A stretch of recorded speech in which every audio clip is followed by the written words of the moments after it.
দাদু যখন আমাদের সাথে লন্ডনে ছিলেন গত বছর প্রথমের দিকে, উনি যখন এসেছিলেন তখন হাসপাতালে ছিলেন কিছু চিকিৎসার জন্য। ওখানে বিভিন্ন দেশ থেকে নার্স ছিল, ডাক্তার ছিলেন, এবং একটি নার্স ছিলেন নাইজেরিয়া ওয়েস্ট আফ্রিকাতে। আম্মা আব্বা একদিন দাদুকে সকাল সকাল দেখতে গেছিল। তো নার্স তারপরে বললেছে যে, ও আমি তো আপনার মাকে চিনেছি। আম্মু আব্বু বললো, কিভাবে?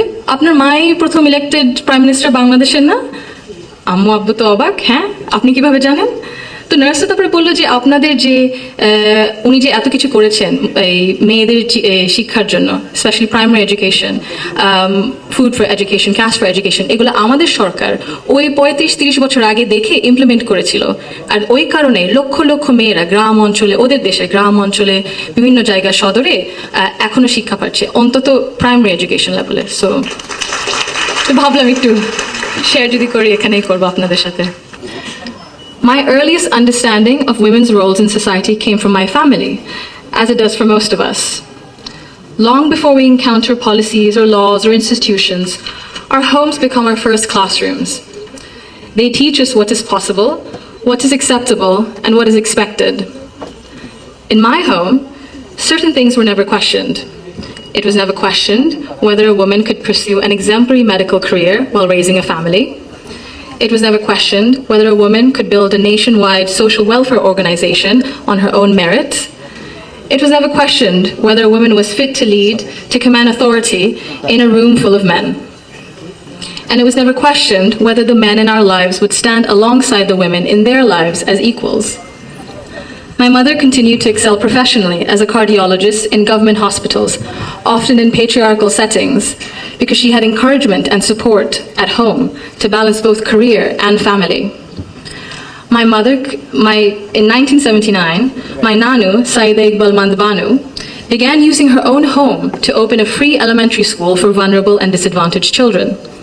What began as a personal act of care grew into one of the earliest NGOs in Bangladesh, Shurubhi, creating meaningful and lasting change in young people's lives.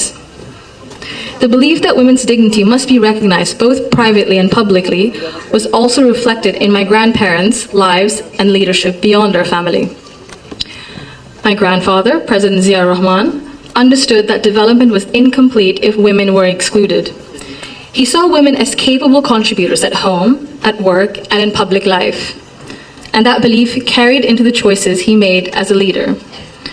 Under his leadership, the expansion of the garment sector meant millions of women entered formal work for the first time, gaining independence and income. The creation then of the Ministry of Women's Affairs reflected a conviction that improving the lives of women and girls required intention and structure. These were not just policy decisions, but they were an extension of the values that he lived by personally.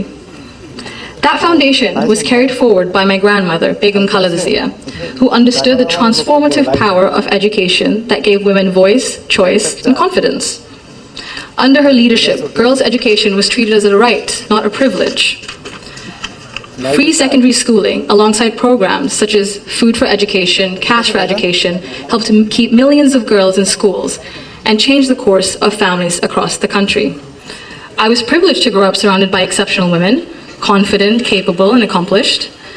I was equally fortunate to have male role models, including my father and my grandfather, who valued those women and never felt threatened by their strength or ambition.